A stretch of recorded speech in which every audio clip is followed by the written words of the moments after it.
안녕하세요. 화정입니다. 소박한 제수필방을 찾아와 주시고 경청해 주셔서 고맙습니다. 잠시지만 편안한 마음의 산책길이 되셨으면 좋겠습니다. 이번 29번째 수필은 백일홍입니다. 정자골 꽃밭에 백일홍 씨앗을 뿌리고 모종을 옮겨 심고 백일홍 꽃들이 피어나는 기쁨을 누리고 있는데요. 가만히 들여다보면 얼굴이 다르지요. 수수하고 정겨워서 제가 아는 사람들을 떠올리게 하지요. 제가 찍은 백일홍 사진과 함께 백일홍 이야기 들어보세요. 읽어보겠습니다. 백일홍. 올 봄에도 결국 그렇게 되었다. 외손주 봐주러 다니랴. 딸내 반찬 만들어주랴. 종자골 텃밭 가꾸랴. 아르헨티나 언니네가 오셔서 함께 여행 다니랴. 쉴 틈 없이 종종 걸음을 치며 다녔다. 아니나 다를까 조짐을 보이기 시작했다. 목이 건조해지고 콜럭거렸다. 심하지는 않아서 감기약을 먹으면 쉬이 괜찮아질 거라는 안이한 생각이 화근이었을까. 조금 나아지는가 싶다가는 열이 나고 조금 나아지는가 싶다가는 기침이 났다. 감기는 끈질기게 1달 반이 넘게 지속되었다. 친구들과의 백두산 여행도 불참하였다. 몸이 부실해지니 마음도 부실해졌다. 전화도 카톡도 만남도 귀찮아졌다. 그런 시간은 지속시키면 안 된다. 마음의 병으로 전이되기 마련. 자꾸 눕고 싶은 마음을 누르고 종자골 텃밭으로 향했다.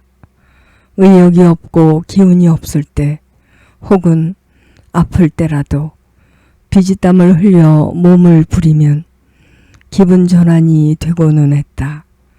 마침 꽃밭에는 4월에 뿌려두었던 백일홍 모종이 제법 자라 있었다. 비가 간간히 내리니 솎아내야 하고 다른 곳에 옮겨 심을 적기였다. 백일홍 꽃들이 긴 꽃밭 가득 만발해 앞들이 신천지 같았던 지난 날들이 떠올랐다. 욕구가 솟구쳤다. 백일홍을 솎아냈다.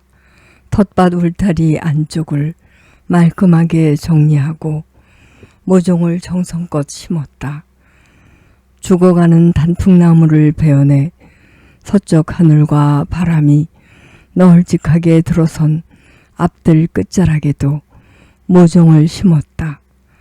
뒤엉켜있던 오미자 나무를 베어내 아침 햇살과 저녁 햇살이 골고루 비쳐드는 바깥들 위쪽에도 심었다. 내 두 팔로 안아도 부족할 만큼 크게 자란 벚나무가 죽어가고 있어 볼 때마다 쯧쯧 소리를 냈는데 나쁜 일이 꼭 나쁜 일만은 아니라 했던가. 그늘이 사라지고 햇살이 가득하니 백일홍 자리로 안성맞춤이었다. 실컷 심었다. 땀이 비오듯 하였다.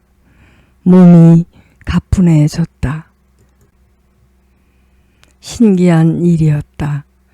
매번 감기로 의욕 상실 중일 때 백일홍 모종을 심고 나면 모종이 서서히 자리를 잡아 꼿꼿해지듯 나도 서서히 감기에서 벗어나 꼿꼿해지고는 했다.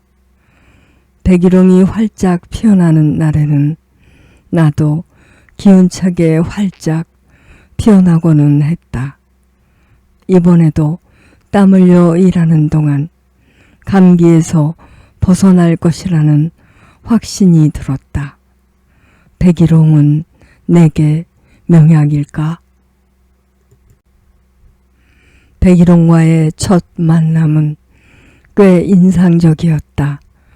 컴퓨터가 일반화되면서 어른들을 위한 컴퓨터 교실이 초등학교마다 개설되어 있던 그때 나는 옆 동네 초등학교 컴퓨터 교실에 등록하였다. 교문을 쭈뼛쭈뼛 들어서는데 상상이나 해보았는가? 들어본 적도 없다. 눈을 동그랗게 뜨고 멈춰선 내 심장이 요동쳤다. 누구의 손길일까? 학교 운동장 둘레를 따라 선생님의 호루라기에 맞춰 행진하던 1학년 시절 우리들처럼 서너 줄로 나란히 서서 환하게 웃고 있는 저 꽃들을 보라. 각각 다른 빛깔로 피어나 화려하게 보이나 가까이 다가서 보면 유별나지 않고 각각 다르면서 순하고 정겨운 백일홍이었다. 고향 동네 아이들 얼굴이기도 했고 언니 얼굴이기도 했다. 어머니 얼굴이기도 했다. 고향집 꽃밭과 장독대 둘레에서 하나둘 피어나 뒷간에 갈 때나 엄마를 찾아 집 안팎을 돌아다닐 때 문득 마주치던 얼굴이 아닌가. 컴퓨터를 배우러 간다기보다는 여름 내내 운동장 둘레에 피어난 백일홍을 보러 간 셈이었다. 매번 교문을 들어서는 나를 기다렸다는 듯 환하게 맞아주던 백일홍. 그 덕분에 컴퓨터 교실을 한 번도 빠지지 않고 다녔다. 씨앗이 맺을 시기를 기다렸다가 색깔별로 골고루 받아 놓았다. 둥지 알을 낳고는 몸피가 줄어들도록 바삐 드나들던 노랑 딱새처럼 우리도 어렵사리 마련한 종자골 텃밭을 있는 힘을 다해 드나들던 시기였다. 백일홍 꽃밭을 만들겠다는 희망으로 겨울을 보냈다. 그의 봄은 유별나게 군뱅이보다도 더디게 왔다. 2007년 4월 앞들 긴 꽃밭 가득 백일홍 씨앗을 뿌렸다. 촘촘하게 싹이 돋았다. 욕심을 버리지 못해 촘촘한 채로 키웠는데 처음이라서인가 건강하게 잘도 자랐다. 꽃밭 전체가 우르르 피어난 싱그러운 백일홍들로 한창이던 날 백일홍꽃이 내 가슴을 뚫고 여기저기서 올라오는 듯 나도 싱그러워지고 벅차올랐다. 그때 사진을 보면 그날의 감동이 지금도 활짝 살아난다. 그때는 손님들도 자주 드나들던 때인지라 많은 이들이 백일홍꽃을 함께 즐겼다. 손님 중 한 사람은 이렇게 말해 주었다. 백일홍이 꼭 안주인을 닮았네요. 기르는 목숨은 주인을 닮게 마련이지요. 수더분함이 닮았을까? 덤덤한 내게 썩 들어맞는 말은 아니지만 얼마나 듣기 좋은가. 꽃을 키운 사람, 어미의 정성과 노력을 알아준 것이다. 사실 사람이건 식물이건 동물이건 긴 시간 마음과 손길을 주고받는 관계라면 저절로 서로를 닮기 마련이 아닌가. 요즘 애완견을 데리고 다니는 사람이 많은데 유심히 보라. 주인과 애완견은 분위기가 대부분 닮은 꼴이다. 모든 작물이 그렇듯이 같은 땅에 같은 작물을 계속 기르다 보면 병이 생긴다. 4년 동안은 백일홍꽃이 풍성하고 윤기가 흘렀고 그 다음 해부터는 차츰 윤기가 줄어들고 꽃 빛깔은 초라해졌으며 꽃송이는 작아졌다. 특히 꽃봉오리가 맺힐 무렵 꽃대에 힘이 없어지거나 아예 툭 꺾이고 마는 병이 생겼는데 나도 따라서 툭 꺾이는 참담한 기분이었다. 제대로 핀 꽃을 보기가 어려웠다. 그 다음 해부터 금송화를 가득 심었다. 10여 년이 지나간 2021년도에 정자골로 향하는 도로 가장자리에 백일홍들이 줄을 지어 꽤 많이 심어져 있는 것을 보았다. 일주일이 지난 뒤 활짝 피어난 백일홍들을 보게 되었는데 헤어져 있던 친구를 만난 듯 뛸 듯이 반가웠다. 저 꽃씨를 받아다가 심어야지. 말은 내가 했는데 고맙게도 종자골에 자주 왕래하는 그가 먼저 꽃씨를 받아주었다. 나이가 들어서인가 요즘 남편도 꽃을 들여다볼 줄 안다. 백일홍 씨앗을 뿌렸고 싹이 홈박 솟았다. 잘 자라났다. 마침 부슬부슬 비도 내렸다. 안성맞춤인 날이었다. 모종을 솎아내고 백일홍이 좋아할 자리를 골라 여기저기 옮겨 심었건만 모종은 별로 줄지 않았다. 버리기에는 너무도 아까운 백일홍 모종이지 않은가. 어디에 심을까 궁리 중인 내 눈과 마침 마늘을 캐낸 빈 땅이 딱 마주쳤다. 텃밭 중앙이었다. 남편의 영역은 텃밭이요. 내 영역은 꽃밭이다. 나는 대부분 꽃밭에 엎드려 지내고 그는 텃밭에 각종 작물들을 애지중지 자식처럼 돌본다. 그러니만큼 텃밭 중앙은 침범할 수 없는 그의 영역인 셈이다. 꽃을 좋아하게 된 그의 마음에 신랏 같은 기대를 걸었다. 저기에 백일홍을 심으면 어떨까? 자리가 아주 좋은데? 잠시 망설이는 듯 하더니 뜻밖에도 그래 심어. 그가 흔쾌하게 대답했다. 정말이지? 정말이지? 나는 3살적 딸아이처럼 좋아했다. 그때도 사실 나는 지독한 몸살 감기 중이었다. 그래서였을 것이다.